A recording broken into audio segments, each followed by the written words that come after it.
আমাদের ফাউন্ডেশনের অর্থাৎ ফুলপরিদের পরিবার অর্থাৎ পথ নবজাতকদের পরিবার, ওদের এই ঈদের জামা কাপড়, আমাদের দুটো ফুল এখন দেখছেন। আমার হাতের ডান পাশে আছে আমার আনাবিয়া, ও একটু বড়, ওর বয়স প্রায় 7 মাসের কাছাকাছি। আর আমার বাম পাশে আছে আমাদের আরেকটি ব্যস্তের ফুল, তার নাম মিনহা, তার বয়সও প্রায় 6 মাসের কাছাকাছি। এই দুটা বাবুকে দুটো জায়গা থেকে আমরা খুব ক্রিটিক্যাল অবস্থায় উঠিয়ে নিয়ে আসছিলাম। আল্লাহর অশেষ রহমতে এবং আপনাদের সবার দোয়ার বরকতে ওরা বেঁচে গিয়েছে আলহামদুলিল্লাহ।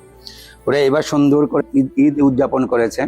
ওদের যে লাল টুকটুকে জামা দেখছেন, এটা তাদের ঈদের উপহার।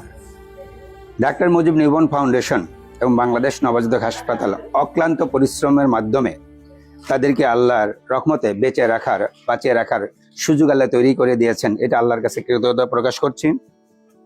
খুব শীঘ্রই এই বাবু দুটিকে তাদের প্রাপ্য পরিবারের কাছে, অর্থাৎ যারা আদালতের মাধ্যমে যারা নেয়ার উপযুক্ত পরিবার হবেন, তাদের হাতে হস্তান্তর করা হবে ইনশাল্লাহ।